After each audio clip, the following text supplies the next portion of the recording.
መንፈሳዊ ሰዎች ግን ዓለምን ገለጥ ሲያደርጓት ጉዷ በጣም ብዙ ነው።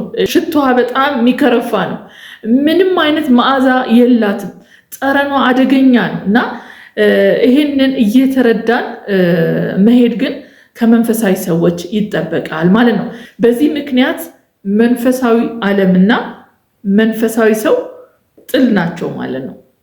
ሰዎች ለምንድን ነው መንፈሳዊ ውጊያ የሚያጋጥማቸው? በቤተሰብ ሰላም ማጣት፣ በኢኮኖሚ ችግር ውስጥ መውደቅ፣ ዲቮርስ፣ የተለያዩ ነገሮች የሚሆኑት። ጤና ይስጥልኝ የተከበራችሁ ተመልካቾቼ እንዴት ናችሁ? እንኳን ወደ እኔ ቻናል በሰላም መጣችሁ። ዛሬ በአዲስ ወደ እኔ መጣችሁ ሰብስክራይብ እያደረጋችሁ ጆይን አድርጉ። እኔ ሰናይት ነኝ። በዚህ ቻናል በአብዛኛው በልጆች አስተዳደግ ዙሪያ ለወላጆች ሀሳብ የምንሰጥበት ቻናላችን ነው። እንደዚሁም ደግሞ መንፈሳዊ ኢሹዎችንም እንደዚሁ ጣል ጣል እናደርጋለን ከተካፈል ነው ከእግዚአብሔር ቃል ከእግዚአብሔር ቤት ከተማር ነው ማለት ነው። ዛሬ ብዙዎቻችን በጣም የምናስበው ሁልጊዜ ደግሞም ጠንካራ እንድንሆን የምንፈልግበት አንድ ጉዳይ ነው ይዤ የመጣሁት። ይኸውም ከርዕሱ እንዳያችሁት ለመንፈሳዊ ውጊያን በተመለከተ ነው። እንግዲህ ሰዎች በዚህ ምድር ላይ ስንኖር ስፔሻሊ እግዚአብሔርን እያመለክን እያመንን የምንኖር፣ በተለይ ደግሞ መንፈሳዊ ሕይወታችንን በደንብ ገበርን ማድረግ የምንፈልግ፣ በእግዚአብሔር ቃል መምራት የምንፈልግ፣ ዕለት ዕለት ይችን ምድር ዲፓርት እያደረግን ይችን ዓለም እየተላቀቅን መንፈሳዊውን ዓለም ለመምሰል መጽሐፍ እንደሚል እግዚአብሔርን ለመምሰል ዕለት ዕለት ራስን አስለምድ እንደሚል እንደዛ ስትራግል የምናደርግ ከሆነ ከባድ መንፈሳዊ ውጊያ እንዳለብን ይታወቃል። እንግዲህ በዚህ ፊዚካል ዓለም ስለ ጦርነት እናውቃለን። ጦርነት ምን ያክል አስከፊ እንደሆነ እናውቃለን። አንድ መንግስት እንደውም አለው ከተባለ አቅም ትልቁ የሚታየው አንዲት ሀገር አላት ከተባለው አቅም የሚታየው ትልቁ አቅሟ የመከላከያ አቅሟ ወይንም ደግሞ የዚህ ጦርነት በተመለከተ ዲፌንስ ሜካኒዝሟን በተመለከተ ያላት የጀርባ የሆነ ዝግጁነት እንደሆነ ይታወቃል። እኛም ሀገር እንግዲህ እንደምንሰማው በታሪክ ፊዚካሊ ዓለም ላይ እንዳለው እንደ ሌሎች አገሮች ጠንካራ የሆነ ወኔ ያላቸው አባቶች አገራቸውን ድንበራቸውን በሚያስፈልገው ሁሉ ዋጋ በመክፈል እዚህ ያደረሱ ያሉባት አገር ነው የምንኖረው። ስለዚህ ስለ ጦርነት ሁላችንም እናውቃለን። በአሁኑ ሰዓትም አገራችን በርስ በርስ ጦርነት ውስጥ ነው ያለችው። እንደውም የነዚህ ፊዚካል ጦርነቶች ምንጫቸው መንፈሳዊ ውጊያዎች እንደሆኑ በተለያየ መንገድ የእግዚአብሔርን ቃል ስናጠና የምንረዳው ነው የሚሆነው ማለት ነው። እንዳለመታደል ሆኖ በፖለቲካው ዓለም መንግስታት በጣም ትልቁን ሚና ቅድም እንዳልኩት ወስደው የሚዘጋጁት ለማን ነው ብንል ለዚህ ፊዚካል ዓለም ላይ እንዴት ጠላታቸውን መመከት እንዳለባቸው፣ እንዴት መሳሪያቸውን ማዘመን እንዳለባቸው በመምከር በመግዛት ባጀታቸውን በመመደብ ነው። ልክ እንደዛ ሁሉ ግን መንፈሳዊ ዓለም ላይ ያለውን አገራት የሚያጋጥማቸውን እንደ ሀገር የሚያጋጥማቸውን ጦርነት የሚመክቱበት ደግሞ ዝግጁነት እንደ ሀገር ብዙ ምን ያክል ታያላችሁ? ይህንን እኔ ልገልጸው ወይንም እኔ ልመልሰው አልችልም ስለማላቅ። አንዳንድ ሀገሮች የመንፈሳዊ ሰዎችን እንደሚያማክሩ እንሰማለን።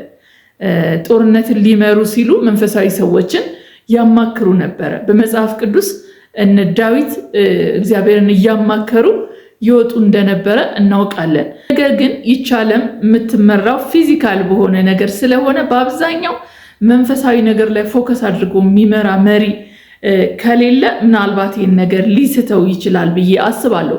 ግን የሁሉ ነገር የሁሉ ጦርነት ምንጩ መንፈሳዊ ጦርነት እንደሆነ ግን እናውቃለን። እሺ፣ ሰፋ አድርጌ የጀመርኩት በዕለት ዕለት ህይወታችን በኑሯችን የተለያዩ መንፈሳዊ ውጊያዎች ያጋጥሙናል። ዛሬ ይሄ ቪዲዮ ከመንፈሳዊ ውጊያ እንዴት እናምልጥ፣ እንዴት እንሽሽ፣ እንዴት እንጠንቀቅ፣ ምንስ ማድረግ አለብን የሚለውን የተረዳሁትን ጥቂት ወደ እናንተ ይህንን ሀሳብ ለማድረስ ነው እንግዲህ የመጣሁት ማለት ነው። እንግዲህ ቅድም እንዳልኩት ጦርነቶች በጦር ሜዳው ሲደረጉ የመቁሰል አደጋ፣ የሞት አደጋ እንደሚኖር ሁሉ በመንፈሳዊ ውጊያ በመንፈሳዊ ዓለም ደግሞ ጦርነት ሲኖርብን በአይን የሚታዩ ባይሆኑ ግን ፊዚካሊ በአይን የምንጨብጣቸው የምንዳስሳቸው ባይሆኑም በአብዛኛው ስሜታችንን በተመለከተ ኢሞሽናችንን በተመለከተ የሚያጠቁ ናቸው። ገፋም ሲል ደግሞ ፊዚካሊ ደግሞ ያው ህመምን ጥለው ያልፋሉ ማለት ነው። ልክ አንድ ወታደር በጦር ሜዳ ውስጥ በሚቆስልበት ጊዜ ቁስለቱ ወይንም ደግሞ ሞት ጥቃቶች እንደሚታዩ ሁሉ አንድ ሰው መንፈሳዊ ውጊያ ሲኖሩ በመንፈስ ዓለም የሚታዩ ምልክቶች አሉ፣ በአብዛኛው የሚታዩ ማለት ነው። በገሃድ በደንብ ሰዎች ኤክስፒሪየንስ የሚያደርጓቸው ውጊያዎች አሉ ማለት ነው። ከነዚህ ውጊያዎች ውስጥ ድባቴ ሊሆን ይችላል፣ ድካም ሊሆን ይችላል፣ መድከም ሊሆን ይችላል፣ ራስን መጥላት ሊሆን ይችላል፣ በሌሎች መጠላት ሊሆን ይችላል፣ በሌሎች መገፋት ሊሆን ይችላል። ድባቴ ትልቁ መንፈሳዊ ውጊያ ነው። ድብርት፣ ስራ ለመስራት መቸገር፣ እነዚህ ነገሮች ሰዎች መንፈሳዊ ጥቃት ውስጥ ሲወድቁ የሚታዩ ችግሮች ናቸው። እንግዲህ ይሄ የጠቀስኳቸው ሁሉም ናቸው ማለት ላይሆን ይችላል። በተለያየ ምክንያት እንታመማለን። ነገር ግን መንፈሳዊ ጥቃት ሲሆን ከሚታዩ ችግሮች አንዱ ይሄ ነው። ግፋም ሲል ደግሞ መንፈሳዊ ሕይወታችን መጎዳት፣ ለመጸለይ መቸገር፣ ከዚህ በፊት ተነስተን የምንጸልየውን በጣም ስራ መሆን መቸገር፣ ማጣት፣ ስሜት ማጣት፣ መቀዛቀዝ፣ መንፈሳዊ ሕይወት መጎዳት፣ በአጠቃላይ ጥቃት ውስጥ የገባ አንድ መንፈሳዊ ሰው ከሚያጋጥመው ውጊያ ነው። መንፈሳዊ ውጊያ እንዲህ በቀላሉ ፕሪዲክት የምናደርገው ነገር አይደለም። ብዙ ሰዎች ሰፈር የሚያደርጉበት ነው። ሌቭል አለው። አንዳንድ ሰዎች እንደውም ሌቭል አለው ይላሉ። ጥሰው የሚሄዱ ሰዎች ሲናገሩ ወይንም በጣም በመንፈሳዊ ሕይወታቸው የጠነከሩ አባቶችን ስንሰማ ልጅ ሆነው የሚፈተኑበት መንፈሳዊ ውጊያ ትልቅ ሆኖ በመንፈሳዊ ነገር ጎልብተው ጨምረው የሚፈተኑበት ይለያያል። ስለ ሰይጣን በተለያየ መንገድ እንግዲህ መንፈሳዊ ውጊያዎች በሰው ልጅና በሰይጣን መካከል የሚደረጉ መሆኑን መረዳት አንዱ ትልቅ ነገር ነው። በሰው ልጅና በሰይጣን ወይንም በዚህ ዓለም ገዢ ተብሎ በተጠራው አጋንንታዊ ዓለም መካከል፣ መናፍስታዊ ዓለም መካከል የሚደረግ ውጊያ ነው። ለምንድን ነው ግን ውጊያ የሚኖረው? ይሄ የሆነው ለምንድን ነው የሚል ጥያቄ ሁል ጊዜ ልናነሳ እንችላለን ማለት ነው። እንግዲህ አንደኛው ምክንያት፣ ሶስተኛው በጣም ጠቃሚ ስለሆነ እንድትሰሙኝ እንድትቆዩ እዚህ ቪዲዮ ላይ አሳስባችኋለሁ። አትውጡ እባካችሁ። እንደነዚህ አይነት ነገሮች አፌክት የሚያደርገው ህይወታችንን፣ ትዳራችንን፣ ልጆቻችንን ነው። ስለዚህ መረዳት ትክክል። እኔ አሁን ሀሳቡን ስገልጥ ኮንስትራክት ላላደርገው እችላለሁ። የምረዳውን ከህይወቴ የተረዳሁትን እስከሆነ ድረስ እንደሚገባ ፍሎ ላያደርግ ይችላል። ግን አዳምጡ፣ ከዚች አንድ ነገርም ልታገኙ ትችላላችሁ ብዬ በእምነት ነው የመጣሁት። እና እንግዲህ ብዙ ጊዜ የሰልፍ ሰዎች እንደ ዳዊት አይነት ልናነሳ እንችላለን። በመጽሐፍ ቅዱስ ውስጥ በጣም ጠቃሚ ሰዎች ብዙ ጊዜ የሰልፍ ሰዎች ናቸው። እንደምንረዳው የሰልፍ ሰዎች ናቸው። እና ዳዊት ለምሳሌ ገና ሰልፉ የጀመረው ከቅባት በኋላ እንደሆነ እናውቃለን። እግዚአብሔር ግን እየመጣ በዛ በረኝነት ህይወቱ ሲያለማምደው ነበረ፣ መንገዱን የሚያቅለት ፈጣሪው ስለሆነ ማለት ነው። ስለዚህ መረዳት ያለብን ጉድ ኒውስ የምነግራችሁ ሁል ጊዜ አምላካችሁ ትልቅ ነው። እናንተን ለማዘጋጀት የሚችል ቀድሞ ሬዲ የሚያደርግ ማንም የማይቀድመው ነው።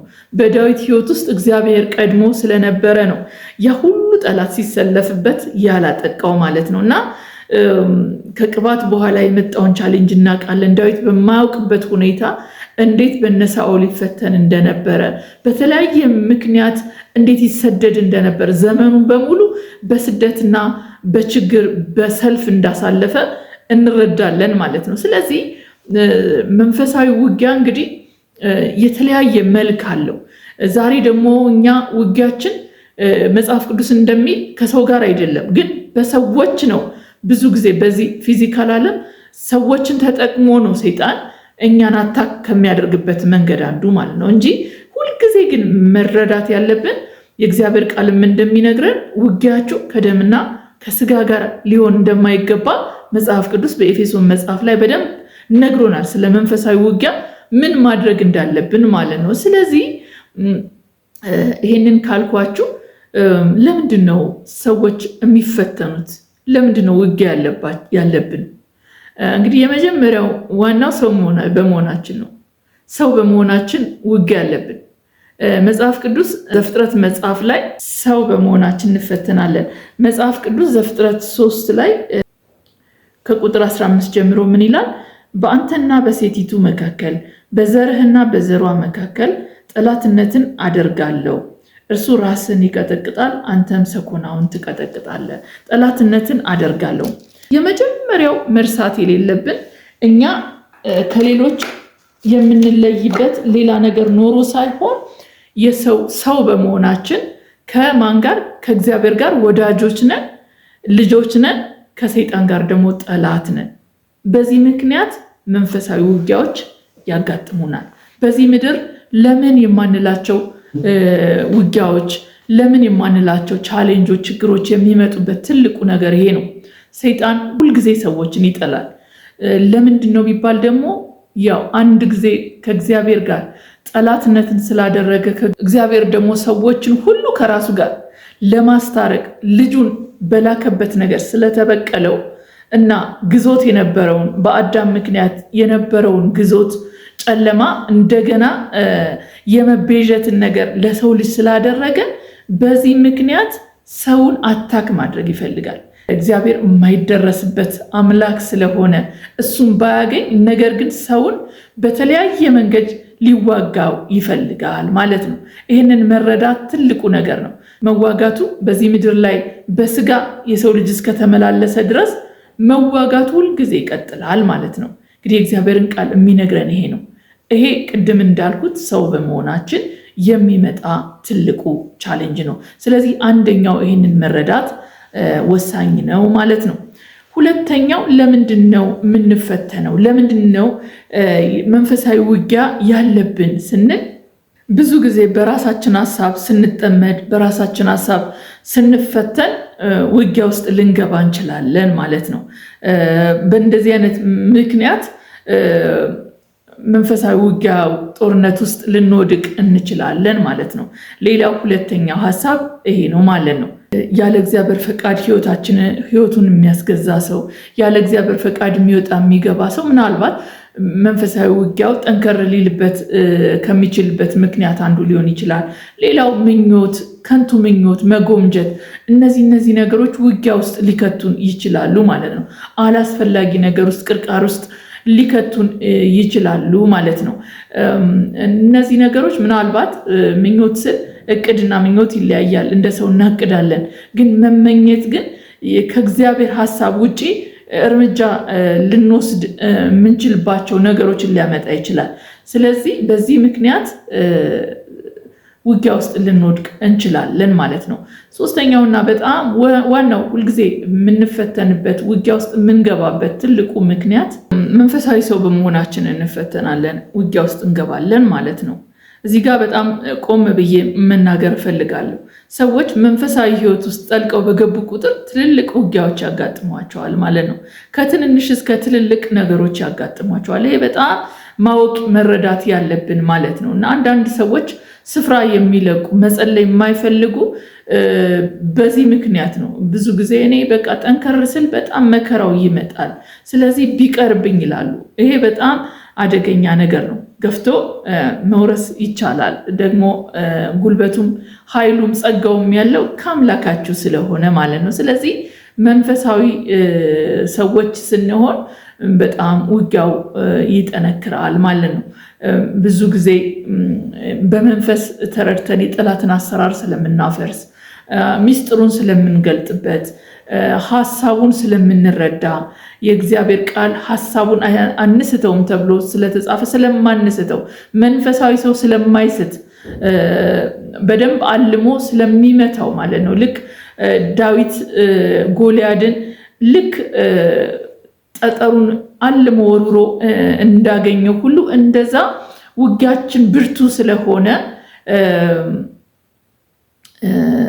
በዚህ ምክንያት መንፈሳዊ ውጊያ ይበዛብናል ማለት ነው። እንግዲህ እዚህ ጋር ጠንከር ብለን አገልግሎታችንን ባለንበት አካባቢ በምንኖርበት ዳርቻ ሁሉ ስንኖር የእግዚአብሔር ቃል እንደሚነግረን ጨውና ብርሃን ናችሁ አይደለም የሚል የእግዚአብሔር ቃል። እናንተ በምትኖሩበት አካባቢ ጨው ናችሁ፣ እንደዚሁም ደግሞ ብርሃን ናችሁ ይላል። ጨው አልጫ በሆነው ዓለም ገብቶ የሚያጣፍጥ ነው መጽሐፍ ቅዱስ እንደሚነግረን። ብርሃን ደግሞ የጨለማን ነገር እየገለጠ ጨለማ ብርሃን ካለ ጨለማ ሊኖር አይችልም ማለት ነው። ስለዚህ መንፈሳዊ ሰው በሚኖርበት አካባቢ ሁሉ በጨውነትና በብርሃንነት የሚገለጥ ስለሆነ ጣዕም በሌላት ዓለም ጣዕም አልባ በሆነች ዓለም ገብቶ ጣዕምን የሚሰጥ ስለሆነ ትክክለኛ ፖዚሽናችን ላይ ስንሆን ይሄ ስለሆነ ማንነታችን ይህንን በምናደርግ ጊዜ ነገሩ አልጋ ባልጋ አይሆንልንም፣ አንሰጥም፣ ተላልፎ አይሰጠንም። የኃይለኛውን ቤት ሳያስሩ ኃይለኛውን አይበዘብዙም ተብሎ ተጽፏል። ስለዚህ ይሄ ውጊያ አለብን ማለት ነው። ዝም ብሎ የሚሆንልን ነገር በእጃችን የሚገባ የለም። በአካባቢዋችን ላይ ሰላም እንዲሆን ከፈለግን፣ በወጣቶች እኛ ባለንበት አካባቢ ሰላም እንዲሰማቸው ከፈለግን፣ ሕፃናት የሚታመሙበት አካባቢ ከሆነ ሰላም እንዲሆን ፈውስ እንዲሆንላቸው ከፈለግን፣ ሆስፒታሎች ሄደን በምንጸልይ ጊዜ በተለያየ መንገድ በሰፈራችን ባልና ሚስቶች የሚጣሉ ካሉ እነሱን በእነሱ ዙሪያ አጀንዳ የምንይዝና የምንጸልይ ሲሆን ስፔሻሊ በጣም ከዚህ ከአደባባይ አገልግሎት ይልቅ የጓዳ አገልግሎት ላይ ፎከስ አድርገን የእግዚአብሔርን ስራ በጣም የምንሰራ ሲሆን እንደዚህ አይነት ውጊያዎችን በግልጽ ይሆንብናል። ሰፈር ውስጥ መኖር እስከማንችል ድረስ ስፍራ የሚያስለቅቁ ነገሮች ሊኖሩብን ይችላሉ ማለት ነው። ስለዚህ በእንደዚህ አይነት ልምምድ ውስጥ መንፈሳዊያን ሰዎች ስንሆን መንፈሳዊ ሰው ለራሱ አይኖርም፣ በአብዛኛው ለራሱ አይኖርም። እንደሚታወቀው ከአባቶችም እንደምንረዳው መንፈሳዊ ሰዎችን ህይወታቸውን ስናይ ብዙ ሁልጊዜ የተሰጡ ናቸው። ለእግዚአብሔር ሐሳብ የተሰጡ ናቸው። ለእግዚአብሔር የሥራ ጊዜ የተሰጡ ናቸው። ዛስ የእግዚአብሔር ቃል እኔ በምሰራ ጊዜ ገንዘቦቼ ትሆናላችሁ ይላል አይደል? እኔ በምሰራ ጊዜ ገንዘብ ገዢው ወይንም ደግሞ ባለቤቱ በሚወደው መግዣ ነው የሚመነዘርለት ነው። ዛስ አቬለብል ስንሆን በመንፈስ ዓለም የምንጸልይ ስንሆን እግዚአብሔር ይጠቀመናል። በአካባቢው ላይ ሊመታ የፈለገውን ነገር ይመታብናል። ልጆች በእግዚአብሔር እጅ እንዳሉ ፍላጾች ናቸው ይላል አይደለም? ስለዚህ እግዚአብሔር ትሁት አምላክ ስለሆነ የሚሰራው ከሰው ጋር ስለሆነ በዚህ ምክንያትና ደግሞ በዚህ ምድር ስንኖር ትልቁ ስራችን እና ብዙ ጊዜ እኛ የምናውቀው የለመድነው ነገር አለ ማለት መንፈሳዊ ሰው ማለት ቤተክርስቲያን የሚመላለስ አይደለም። ያ የተረፈ ህይወቱ ነው። ከቅዱሳን ጋር የሚያደርገው ህብረት ኃይል ማግኛ ኢምፓርት ማድረጊያ መንገዱና የእግዚአብሔርን ነገር ደግሞ በጋራ ለመካፈል የሚያደርገው ህይወቱ ነው። ነገር ግን ብዙ ነገር የሚወስነው የግል ህይወቱ ነው። የግል የጸሎት ህይወቱ፣ የግል የቃል መረዳት ህይወቱ፣ የግል ከጎረቤት ጋር ከሰፈር ጋር ያለው ቅድም እንዳልኩት የጨውነትና የብርሃንነት ህይወቱ ነው። ስለዚህ መንፈሳዊ ሰው ውጊያ ባይኖርበት በጣም ፉሊሽነት ነው። ውጊያ አለበት። ይህንን መረዳት ያስፈልጋል። ስፔሻሊ የአሁኑ ትውልድ ምን ያክል መንፈሳዊ ውጊያን እየወቀው አይወቀው አላቅም። ብዙም በዚህ ጉዳይም ብዙም ስፔሲፊክ ተደርጎ ሲነገረው ሲማር አላስተውልም። ግን ልዩ ልዩ መልኩን የለዋወጠ ዘመናዊ የሆነ ውጊያው ይቀጥላል ማለት ነው። የእግዚአብሔርን ስራ ስንሰራ ያኛው ደግሞ እንዳይሰራ የሚፈልግ ዓለም እንዳለ ደግሞ መረዳት አለብን ማለት ነው። የማይፈልግ እንዳይሰራ የሚፈልግ ስራው እንዳይፈርስበት የሚፈልግ እንደፈለገ ማጣላት የሚፈልግ እንደፈለገ ማናከስ የሚፈልግ እንደፈለገ ማስራብ ማስደህየት የሚፈልግ እንደፈለገ ሰዎችን መበቀል የሚፈልግ የሰውን ፍጥረት በቃ ክቡር የሆነውን በእግዚአብሔር አምሳል የተፈጠረውን ሰውን መጉዳት የሚፈልግ ሌላ ዓለም እንዳለ መረዳት አለብን። ዛትስ ዋይ እኛ እንደውም ኖርን ካልን መንፈሳዊ ሰው ኖረ ከተባለ የሚኖረው ይሄንን ስራ ሊያፈርስ ነው ብዬ ነው ማምነው። ይሄ መብላት፣ መጠጣቱ፣ መስራት፣ መነገዱ ይሄ በምድር ላይ ያለ እንደ ምልክት እንደ ፕሪንሲፕል ሰው በመሆናችን የምናልፍበት ጎዳናችን ነው። ነገር ግን ትልቁ ህይወታችን ግን አክሊላችንም ያለው በዚህ የእግዚአብሔርን ስራ ሰርቶ በማለፍ ነው። ስለዚህ በእንደዚህ አይነት ሁኔታ ውስጥ የምናልፍ ከሆነ ብዙ ባትልፊልድ ላይ እንዳለን ስፒሪቹዋል ባትልፊልድ ላይ እንዳለን መረዳት አለብን ማለት ነው።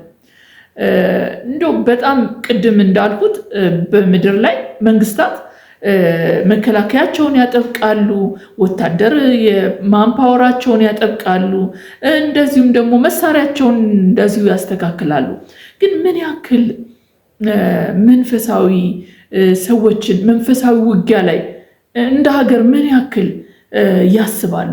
ትልቁ ሚስጥር ያለው አንዲት ሀገር ልታርፍ ከተፈለገ እንድታርፍ የሚሆንበት ነገር አንዱ መንፈሳዊ ሌቭሏ የሚያደክማት የሚጎትታት ሲሰበር እንደሆነ መረዳት ያስፈልጋል። እግዚአብሔር አምላካችን ይህንን ሚስጥር ነግሮናል።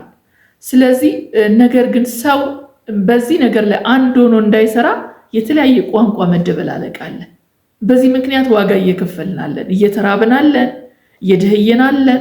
ክቡር የሆነው የሰው ፍጡር መሬት ላይ ወድቆ እያዘንን ልባችን እየደማለን ተያይዘን አንድ ሆነን የክርስቶስ ኢየሱስን የስሙን ጉልበት ጠርተን ማምለጥ መምታት ስንችል፣ ምክንያቱም እግዚአብሔር የስርዓት አምላክ ነው፣ በአንድነት ነው የሚሰራው።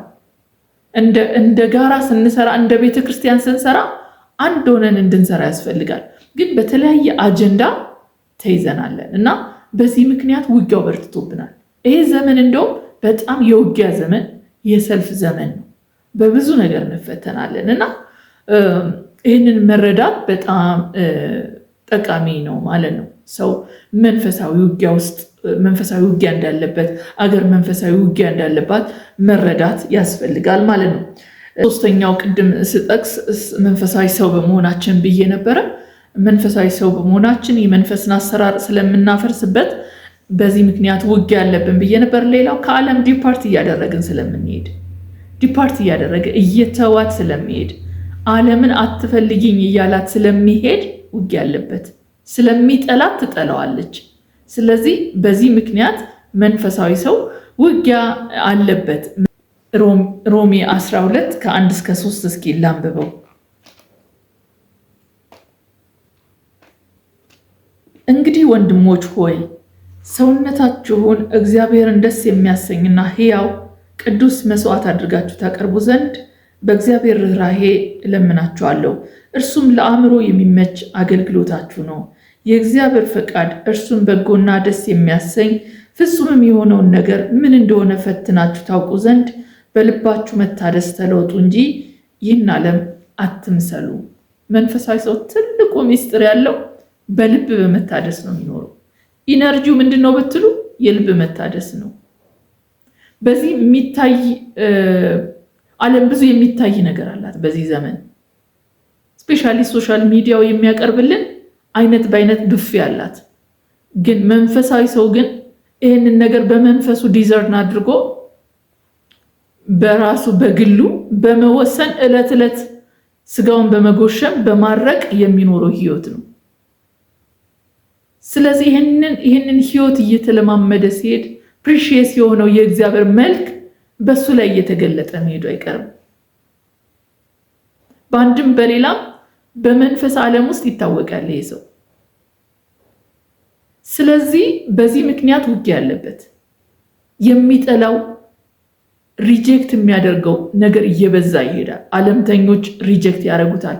ዓለማውያን ሪጀክት ያደርጉታል። አይመስላቸውማ፣ አይጎዳኛቸውም፣ ጓደኛ አይሆናቸውም።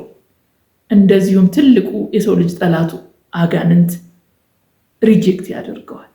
ስለዚህ በዚህ ሰው መንፈሳዊ ውጊያ ውስጥ ይወድቃል ማለት ነው። ስለዚህ ከመንፈሳዊ ጥቃት ከመንፈሳዊ ውጊያ ለመጠበቅ ምን እናድርግ የሚለውን ጥቂት ለማየት ሞክራለሁ። አንደኛው የምናደርገው በእግዚአብሔር ቃል በማደግ ነው። በእግዚአብሔር ቃል በመጣበቅ ልናመልጥ እንችላለን።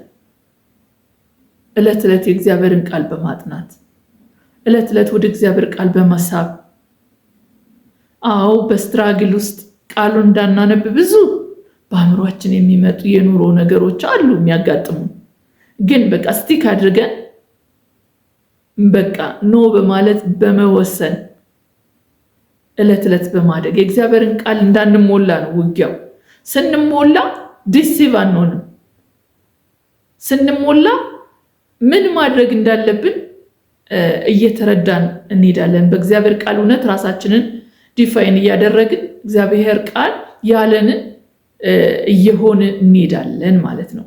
ስለዚህ ትልቁ ነገር ከመንፈሳዊ ውጊያ አንዱ የሚያስመልጠን ነገር ዕለት ዕለት የእግዚአብሔርን ቃል በማወቅ ነው። ይሄን ስናደርግ ደብል ነው እንትኑ። አንደኛ ኃይል እያገኘን እንሄዳለን። ኃይል እየተሞላን እንሄዳለን። ፓወር እያገኘን እንሄዳለን። እምነት እያገኘን እንሄዳለን። ከውጊያው ማግስት ድል እንደሚጠብቀን እያወቅን እንሄዳለን። በውጊያ ውስጥ ያለን በውጊያ ውስጥ በአታኪንግ ውስጥ በቻሌንጅ ውስጥ እንዳንጥል፣ ነገራችን እንዳንጥል፣ ስንፍና እንዳናወጣ፣ ቃላታችን እግዚአብሔር እንዳያሳዝን፣ መንፈስ ቅዱስን እንዳያሳዝን ኢምፓወር እየሆንን እንሄዳለን። ስለዚህ አንዱ እሱ ነው ማለት ነው። ሌላው ምኞታችንን ገታ አድርገን የእግዚአብሔርን ጊዜ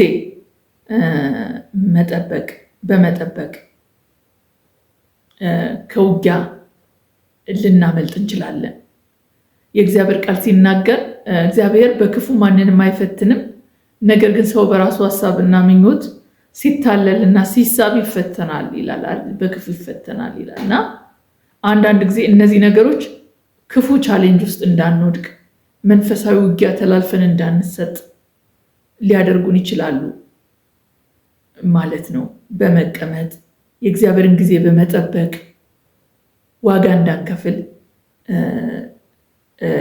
ይሆናል ማለት ነው። ሌላው ሶስተኛው ነገር ይሄ ውጊያ በስጋ በህይወት እስካለን ድረስ የሚቀጥል መሆኑን በመረዳት ሞር ብርቱ በመሆን ሞር ሬዲ በመሆን ንቁ በመሆን መንፈሳችንን አንቅተን በመጠበቅ ልንቋቋመው እንችላለን ማለት ነው። መጽሐፍ ቅዱስ ኤፌሶን 6:10-18 ላይ እንደዚህ ይላል፣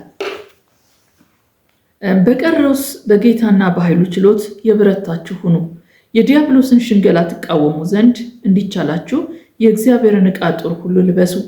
መጋደላችን ከደምና ከስጋ ጋር አይደለምና ከአለቆችና ከስልጣናት ጋር፣ ከዚህ ከጨለማ ዓለም ገዢዎች ጋር፣ በሰማይ ስፍራ ካለ ከክፋት መንፈሳውያን ሰራዊት ጋር ነው እንጂ። ስለዚህ በክፉ ቀን ለመቃወም ሁሉን ፈጽማችሁ ለመቆም እንድትችሉ የእግዚአብሔርን ዕቃ ጦር ሁሉ አንሱ። እንግዲህ ወገባችሁን በእውነት ታጥቃችሁ የጽድቅን ጥሩር ለብሳችሁ በሰላም ወንጌል በመዘጋጀት እግሮቻችሁ ተጫምተው ቁሙ። በሁሉም ላይ ጨምራችሁ የሚንበለበሉትን የክፉን ፍላጻዎች ሁሉ ልታጠፉ የምትችሉበትን የእምነትን ጋሻ አንሱ። የመዳንን ራስ ቁር የመንፈስን ሰይፍ ያዙ፣ እርሱም የእግዚአብሔር ቃል ነው። በጸሎትና በልመና ሁሉ ዘወትር በመንፈስ ጸልዩ ይላል እና ዘወትር በመንፈስ ጸልዩ ይላል መጨረሻ ላይ። እና እንግዲህ እነዚህ ነገሮች መመሪያ ናቸው ማለት ነው። ብርቱ ስንሆን ያለ እግዚአብሔር ፈቃድ የሆነ ሰልፍ በእኛ ላይ አይሆንም። ሰልፉንም ደግሞ የሚሰለፍልን እግዚአብሔር ራሱ ይሆናል ማለት ነው።